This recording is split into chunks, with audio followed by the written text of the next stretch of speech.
May our Father, Messiah, and Holy Spirit be with us. Just gonna express, this is going on with me right now. I'm about to read the Bible as well, though. Do a quick Bible study, or however long it may be. Just driving, doing a DoorDash order for real. Still got the DoorDash order in my car. Just working. Me and my wife felt like something was wrong with the car the previous day. Then it just shuts off. It just shut off on me on the road. I'm like, oh, you gotta yank over. Yanked over, praying. I'm good, man. Thankfully I could call my dad, get some tours to come through, we can get it fixed up. It is what it is, gotta deal with it. But it's just sad, you see the people's impatience. I just pray for more patience with them. I pray for more patience with myself every single day with all these things that you deal with in life. And, it just is what it is, So all praise to our Father, Messiah, and Holy Spirit. It looked like even like the apartment guys up here, because I'm parked in like this, I guess like in front of his apartment place or whatever. And it looked like they just kind of walked up. Now, I'm not going to say like all the way irritated, but they were just looking like, what was I doing? Because it's like people just think I don't know if they think I'm here to just I don't know if they think I'm here to just relax, kick my feet up. And I'm here because I want to be, I had a guy drive by, they're beeping. He's like, you idiot, move. I'm like, brother, I can't even move. He didn't hear me because he skirted off. It's like, it's funny how they say the tough stuff and they skirt off, and I just wanted to tell him I loved him. I did, but he skirted off. I'm like, I love you. Like, I don't know. You could give me a hug. I'm not about to roll around on the floor with anybody. That's not about to get me into the kingdom of heaven. I'm not about to do all of that extra stuff. That's not what I'm here for. I can tell you that I love you, and I can, give you a hug. Father willed me when I woke up. I was just watching a documentary because, me and my wife are dealing with a lot of stuff. We all dealing with stuff. It is what it is, for real, for real. We're watching a documentary of homeless people. There's a bunch of, houseless people out here, and then I was in the specific documentary I was watching. This one happened to be of one that they were still working as well, and it would just showed you like they were all still working hard, and they were out in California. Most of them, there was like a parking lot. They were all just staying in their vehicles in this one area, all still working, all still grinding. I'm just like everybody else. Like you can, like, there's even a brother who we see, Eliyahu, what he goes by on YouTube, and he definitely works. He definitely, he sleeps in his car or whatever, but he definitely grinds, and it's just a blessing to see others doing that same thing, It's like people to see somebody who is quote unquote houseless or whatever down here, like the whole earth isn't our home. This earth is our home. They just tried to make it seem like it wasn't, and they tried to make it boundaries and all of this extra stuff. Like, you got to pay $1,000 to stay in this little small building. Like, that stuff is extra for real. Like, and then we're still gonna take taxes away from you from your paychecks. Okay, like. This stuff doesn't make any sense for real. About, the kingdom of heaven, our Father has many homes, and they said we don't have to pay for none of that. Everlasting water, that's free. Why is water not free? Like, we have to understand this stuff really doesn't make any sense. You're telling me something that comes from the earth you don't own. This literally comes from the earth. This fruit and these vegetables, this literally comes from the earth, and you're making me pay for something that doesn't make any sense. But these people can still what they do down here. Father got me feeling good right now, because honestly, when the hate comes, the persecution comes, and they throw rocks and skirt off and run away and all that stuff, and you're just trying to tell them you love them, just like, I just feel good, because I know that people all the time go through stuff. This is nothing new. Like, people look at you like you're like I don't even know, like they just look at you like wow, this guy's actually like going through some real life stuff. Like, wow, like, look at this guy going through real life. Like, I'm just like, yo, I don't even know. all I can do is just go through this life, and just enjoy it, So that's all praise to our Father, Messiah, and Holy Spirit, and definitely didn't plan on making this video. I definitely just hopped out, because me and my wife, we already was dealing with the car troubles yesterday. And honestly, I really just hopped out to do a couple quick orders because I was planning on getting the car fixed anyway.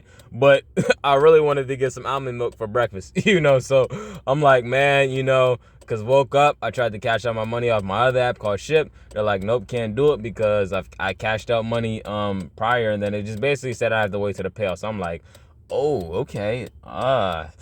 Hit me kind of sideways. I'm like, all right, eat that, keep it moving. I just bang a couple of DoorDash orders, Just bang a DoorDash order real fast, do a quick order. I just want to get my almond milk, read my Bible, go work out, go back home, start my breakfast, start the day going, do all of this after, after I got some food in me, worked out in me, the daily bread and everything. But, kind of got it reversed on me, and I got to get this stuff handled before I do all of that. So, it is what it is, so we're just doing the Bible study right now until the towing guy comes and, we going to get it situated, and maybe you guys can hear me say I love you to a few people. as you can just see the impatience in their faces, and they're just looking at me like what is this guy doing? Look, and it's funny, I could just see their mouths, like they just run by, and I love that sister right there, and I prayed to our Father that I pray this doesn't happen to anybody, even the brother that called me an idiot, I pray this definitely doesn't happen to him. Pray this definitely doesn't happen to anybody. Like, this definitely just sucks, like, whole car shut off on me on the road. Like, who wants that to happen to them? That's not what it is, but I definitely love the brothers and sisters. I definitely love all of you. I love everybody out here, like I said, rolling on the floor with anybody, getting into a screaming argument battle with anybody that's not about to help anything, that's not about to help nobody, that's not doing nothing for nobody. But yeah, all we can do is just be true, and just do the things that we need to do. And this I tried to put this air on, and it's just, for some reason, it's just blasting straight cold air at me. I don't even know why it's doing that. But yeah, I guess I just turn it off. Been colder. But yeah, so Bereshith. And there was a scarcity of food in the land, besides the first scarcity of food, which was in the days of Abraham. And Yitzchak went to Abimelech, sovereign of the Philistines, in Gerar. And our Father in heaven appeared to him and said, do not go down to Mizraim. Live in the land which I command you. Sojourn in this land, and I shall be with you and bless you. For I give all these lands to you and your seed, and I shall establish. Oh, that's a close one. Whew, it just made it. That was a big truck right there. So you're in this land, and I shall be with you and bless you. For I give all these lands to you and your seed. And I shall establish the oath which I swore to Abraham your father. And I shall increase your seed like the stars of the heavens. And I shall give all these lands to your seed, and in your seed all the nations of the earth shall be blessed. Because Abraham obeyed my voice and guarded my charge, my commands, my laws, and my Torah. And Yitzchak dwelt in Gerar. And when the men of the place asked about his wife, he said, she is my sister. For he was afraid to say, she is my wife, thinking lest the men of the place should kill me for Rivkah, because she is good looking. And it came to be, when he had been there a long time, that Abimelech, sovereign of the Philistines, looked through a window, and he watched and saw Yitzchak playing with Rivkah, his wife. So Abimelech called Yitzchak and said, see, truly she is your wife. So how could you say, she is my sister? And Yitzchak said to him, because I said, lest I die on account of her. And Abimelech said, what is this you have done to us? One of the people had almost lain with your wife, and you would have brought guilt on us. And Abimelech commanded all his people, saying, he who touches this man or his wife shall certainly be put to death. And Yitzchak sowed in that land, and reaped in the same year 100-fold. And our Father in heaven blessed him. And the man grew great and went forward until he became very great, and he came to have possessions of flocks and possessions of herds and a great body of servants. And the Philistines envied him. And the Philistines had stopped up the wells which his father's servants had dug in the days of Abraham his father, and filled them with dirt. And Abimelech said to Yitzchak, go away from us, for you are much mightier than we. So Yitzchak went from there and pitched his tent in the Wadi Gerar and dwelt there. And Yitzchak dug again the wells of water which they had dug in the days of Abraham his father, for the Philistines had stopped them up after the death of Abraham, and he called them by the names which his father had called them. But when Yitzchak's servants dug in the Wadi and found a well of running water there, the herdsmen of Gerar strove with Yitzchak's herdsmen, saying, the water is ours. And he called the name of the well Esek, because they strove with him. And they dug another well, and they strove over that one too, and he called his name Sitnah. And he moved from there and dug another well, and they did not strive over it. And he called his name Rehoboth, and said, for now our Father in heaven has made room for us, and we shall be fruitful in the land. And from there he went up to Beersheba, and our Father in heaven appeared to him the same night, and said, I am the Elohim of your father Abraham. Do not fear, for I am with you, and shall bless you and increase your seed for my servant Abraham's sake. And he built a slaughter place there, and called on the name of our Father in heaven. And he pitched his tent there, and the servants of Yitzchak dug a well there. And Abimelech came to him from Gerar with Ahuzath, one of his friends, and Pekah, the commander of his army. And Yitzchak said to them, why have you come to me, seeing you have hated me and have sent me away from you? But they said, we have clearly seen that our Father in heaven is with you. And we said, please let there be an oath between us, between you and us, and let us make a covenant with you, that you do no evil to us, as we have not touched you, and as we have done only good toward you, and have sent you away in peace. You are now blessed by our Father in heaven. And he made them a feast, and they ate and drank. And they rose early in the morning and swore an oath with one another, and Yitzchak let them go, and they departed from him in peace. And on the same day it came to be that the servants of Yitzchak came and informed him about the well which they had dug, and said to him, we have found water. So he called it Shibba. Therefore the name of the city is Beersheba to this day. And when Esau was 40 years old, he took as wives Yehudith, the daughter of Beherai the Hittite, and Besamath, the daughter of Elon the Hittite, and they were a bitterness of spirit to Yitzchak and Rivkah. Okay, now I'll read Matthew 26.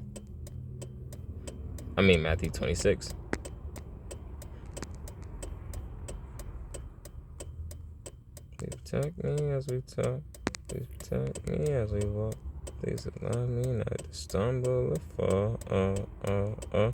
Matthew 26. And it came to be, when Yahushua ended all these words, he said to his tall ones, you know that after 2 days the Pesach takes place, and the Son of Adam is to be delivered up to be impaled. Then the chief priests and the scribes and elders of the people came together at the court of the high priest, who was called Quayaphah, and plotted to seize Yahushua by trickery and kill him. But they said, not at the festival, lest there be an uproar among the people. And when Yahushua was in Beth Anya at the house of Shimon the leper, a woman came to him, having an alabaster flask of costly perfume, and she poured it on his head as he sat at the table. And when his taught ones saw it, they were much displeased, saying, to what purpose is this waste? For this perfume could have been sold for much and given to the poor. However, when Yahushua noticed it, he said to them, why do you trouble the woman? For she has done a good work toward me. For you always have the poor with you, but me you do not have always. For in pouring this perfume on my body, she did it for my burial. Truly I say to you, wherever this good news is proclaimed in all the world, what this woman has done shall be spoken of also to her remembrance.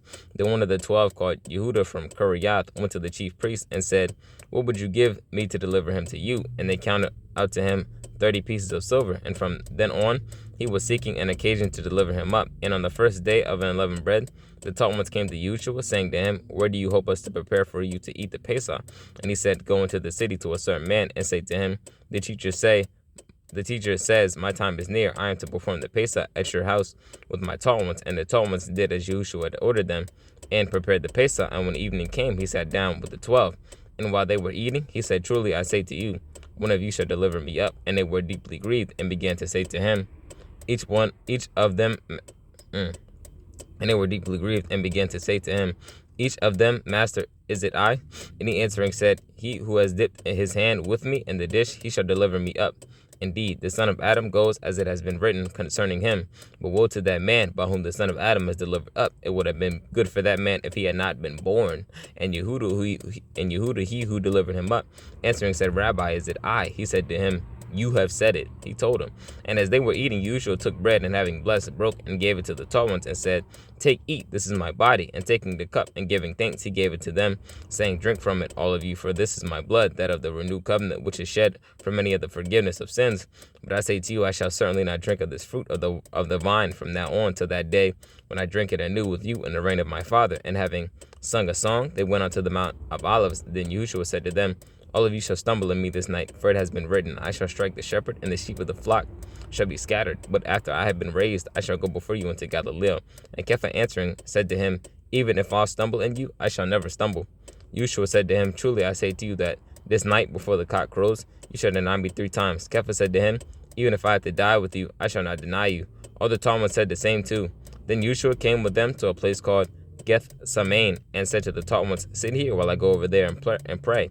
And he took with him Kepha and the 2 sons of Zabadiah, and he began to be grieved and deeply distressed. And he said to them, my being is exceedingly grieved, even to death. Stay here and watch with me. And going forward a little, he fell on his face and prayed, saying, O my Father, if it is possible, let this cup pass from me.